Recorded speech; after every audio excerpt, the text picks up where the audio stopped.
Do you want to elevate your home with marble home decor accessories that you see in those high-end stores, but they're just out of your budget? Well, then follow along because I have 3 super easy ways that you can marbleize thrift store finds at a fraction of the cost. And the first way we're going to do is a hydro dip with spray paint. And the first thing that you'll want to have done is get a full solid color throughout your entire piece because this will peek through a little bit in your finished product. So I base coated it in a white spray paint. And then you take a bucket of water and you're going to spray some paint on the top. So whatever colors you pick is your choice. I used a white, a gold, a silver, a little black, and a touch of rose gold, I believe. And I am just spraying little amounts randomly in the water.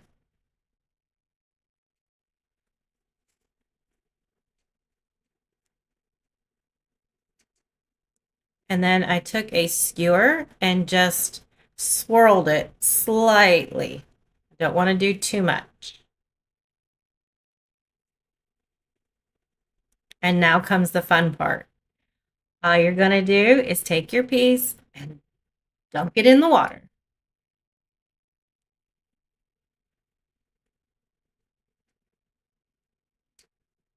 And then shake it off just a little bit so that none of the bits of paint stick on the edges.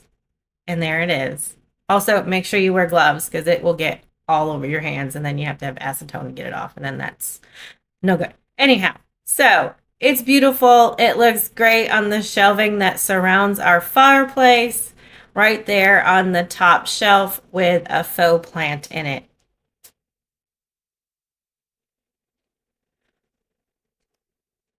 I also did this technique on some scalloped floating shelves. Now the result wasn't quite the same and I have a couple ideas as to why that is, but I'll explain that in a little while.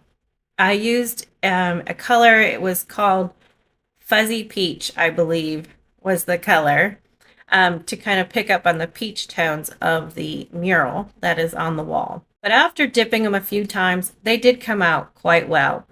And they're really beautiful in my office. This office makeover is almost complete. There's just a few more projects, but today I wanted to actually grab a couple of things and do a really fun technique, probably the easiest of all the techniques and the most affordable. So I'm going to grab some accessories that I have in this room and we're going to marbleize them with contact paper. So for this project, it's actually not a thrift store find, but I'm sure you could find some in a thrift store sometime.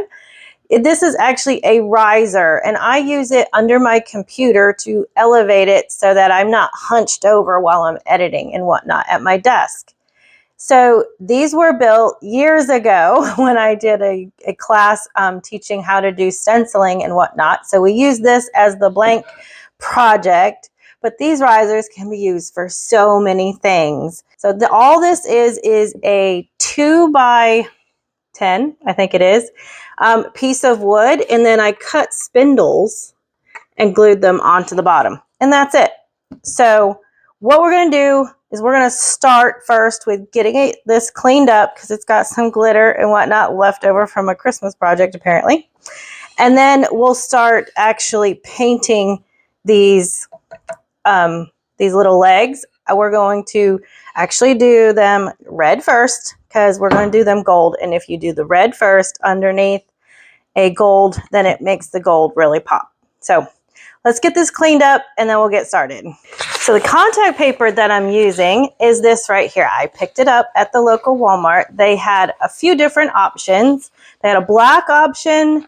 They had a more of a gray toned option. And then this one I thought would work well. I thought this would work better in this space. The gray tones, I don't really have gray tones in this space, and I'm actually in the process of eliminating any other gray tones that are left. So this is what I picked up. I think it is absolutely beautiful.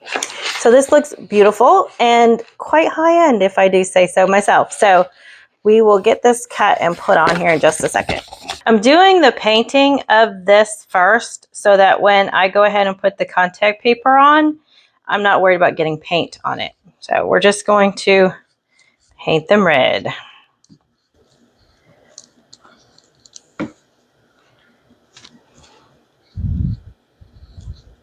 I'm not worried about exactly how everything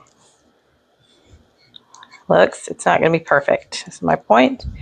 And we're only going to put on one coat. All right, while that's drying, we're going to go ahead and measure out a piece for the top, a piece of the contact paper. You want it to come up and over the edges on all sides. So I'm just kind of dry fitting it on there, and then we'll cut it out. And remember what I said about not getting paint on the contact paper? Yeah, I did anyways. I can't be patient. I can't help it.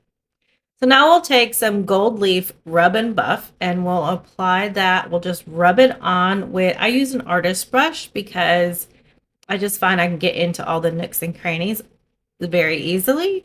And I use the same brush. So make sure you're not using that to paint water-based paint with. Side note. You also want to flip the piece over so that you get all sides of those spindles. And then you just buff them out with a rag. Now we're ready to go ahead and place that contact paper down. See that little red spot on there? Yep, that's where I got paint on it. But it wipes right off because it's just contact paper, right? Then you just go ahead, peel off that backing. Sometimes it's a little more difficult than others. This time it worked quite well, but you'll just peel off that backing, and I peel off just half the backing. Then I place the contact paper where I want it, and then rub it out and seal off all of the edges.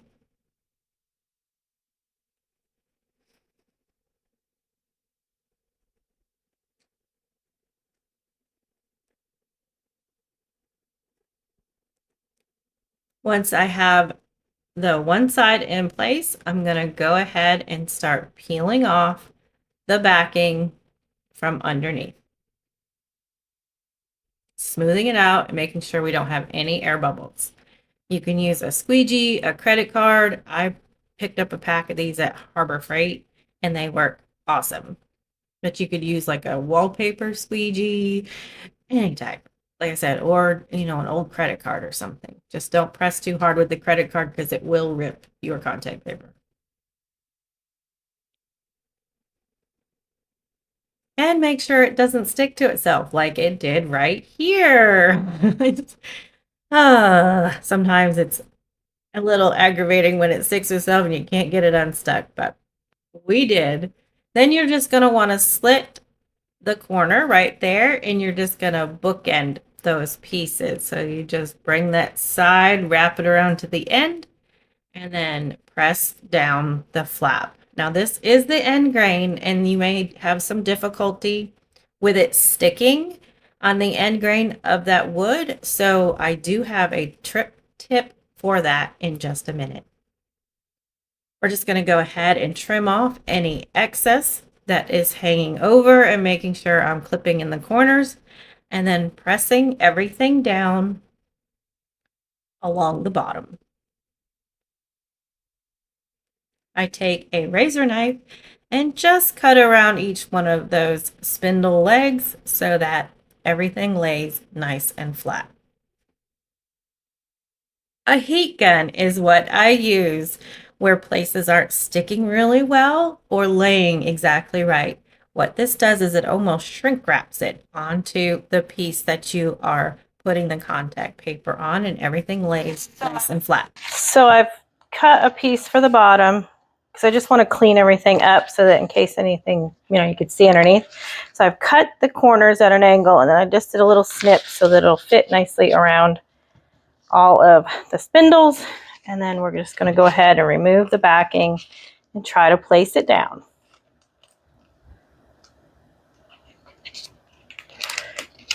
This is not necessary, but I just felt might as well clean up. I thought about painting the bottom, but in case I don't want it permanent, then I can always take this off. And it's easier to remove than stripping it down, stripping off the paint.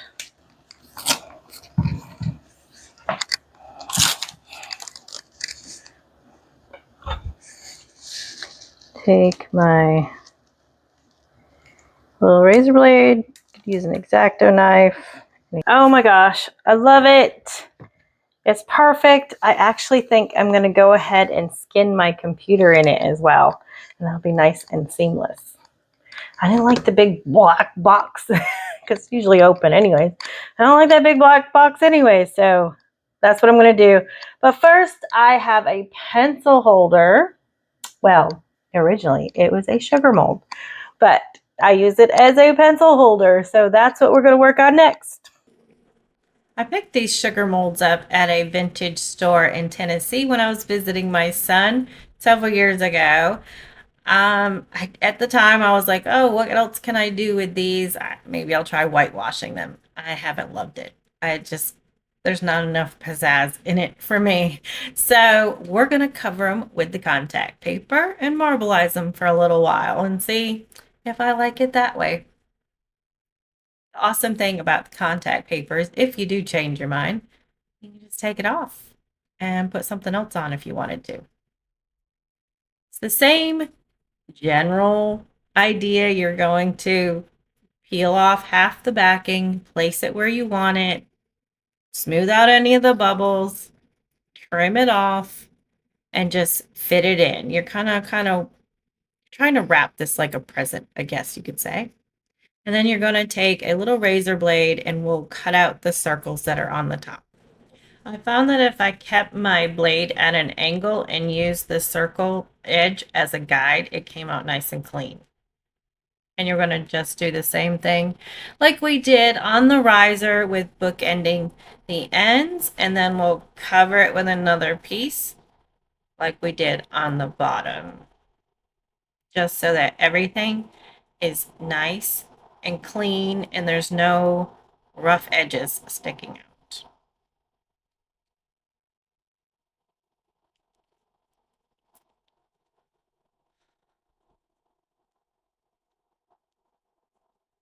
Clean everything up with that razor blade and then hit it with the heat gun and we're good to go. It's so pretty. Goodness, I wish I had done this a long time ago. And yes, I even skinned my computer. I couldn't help it. I just had to do it. Now we'll just load up our pens. We're ready to get to work. I don't know about you, but when things are pretty, just like when I wash my car, it just seems to run better for some reason. When my office is nice and pretty and clean, I get more done and I'm much more productive. Does that happen to you too? And now for my favorite way, paint pour. You can get a beautiful marble look with paint pouring. The first thing you'll want to do is add a pouring medium to some paint. I am using the chalk mineral paint from Dixie Belle and some clear coat gloss as my pouring medium. You can use a product called Floetrol as well. And you want to add, well, sometimes you add equal parts and sometimes you don't. You kind of have to just look at the consistency and see what works, because sometimes some colors are thicker than others. So you don't need as much pouring medium on the paints that are a little thinner. You're just going to combine those in a cup and stir really well.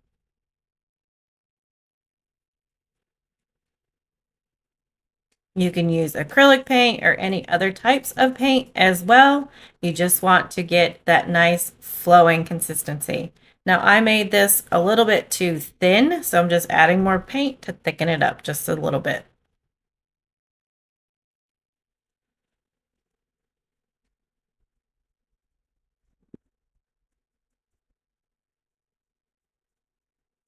And now it's a perfect consistency. The more you do it, the more you're going to realize what the consistency needs to be. I have paint poured on just about everything, on bases, on let me think, on books, on oh goodness, a dresser front, on canvases, of course, on Christmas ornaments, all kinds of things. It comes out beautiful. So you're going to take all the colors that you want and you're going to pour them in a cup. I like to go with odd numbers, so 3 to 5 different colors is what I find works the best. This one actually has a little bit of an apricot color, some white, a dark brown, a off-white, and then that taupey color that I showed you earlier. And once it's poured onto the piece, you're going to move it around. This is a top to a table. So we're only doing the top of this table. So we have lots of movement. I'll show you in a second on another table that's attached that I had to do a little more stretching and gymnastics to get done. But since this was a removable top, I could do it very easily in my hand.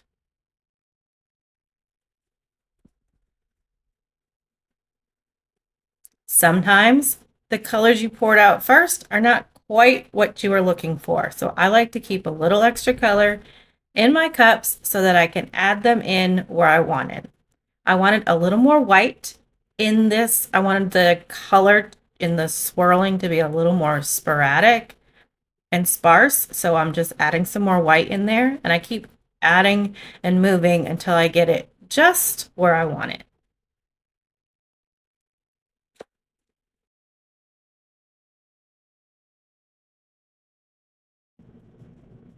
And I think it came out pretty cool. Wait till you see the table all put together. It's a perfect little drink table right between these two chairs that sit in my office. The link to all of these videos will be in the description below so you can see the full tutorial of how these went together. Now this is the table that the top is fully attached. I did a slightly different technique, so I thought it was important to include it in this video. The other technique I used was called a dirty pour, and I can't quite remember what this technical term is called, but basically you're pouring each one of those colors onto your surface and then you're going to manipulate it after. So I put these off, this white and the off-white down, and that's going to be my base.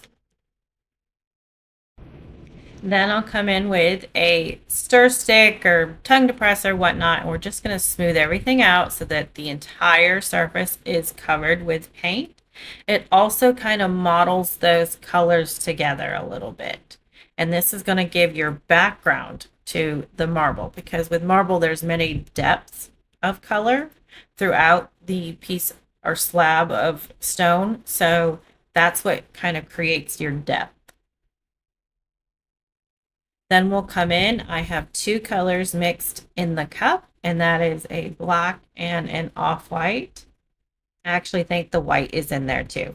And we'll just create the veining that would be in marble.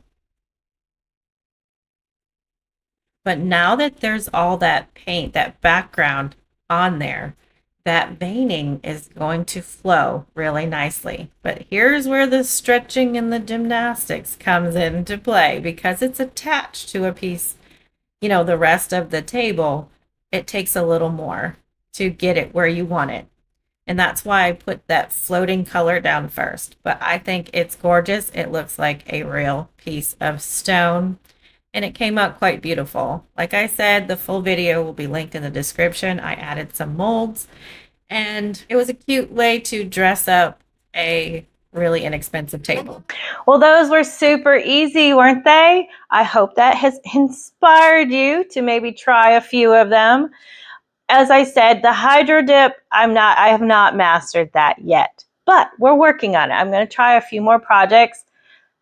My gut is telling me that possibly because I was trying to do the shelves that in the 90-degree angle, that's why it didn't quite grip on as well as I would like to. Or quite possibly I have researched to see what I could have done better. And a lot of people are saying that doing the metallic colors are a lot harder to work with. So that could be it right there. The first time I used all metallics, so they kind of worked well together in the water. versus the other I was using regular spray paint with just one metallic. So when I, dipped the shelves in, everything kind of separated weird. So that very well could be why I had some issues the second time. But we're going to continue to master it. I hope that you try it at home and let me know how you make out, because it is super fun. If you've enjoyed this video, go ahead, hit the subscribe button, give us a thumbs up, and I'll see you guys in the next one.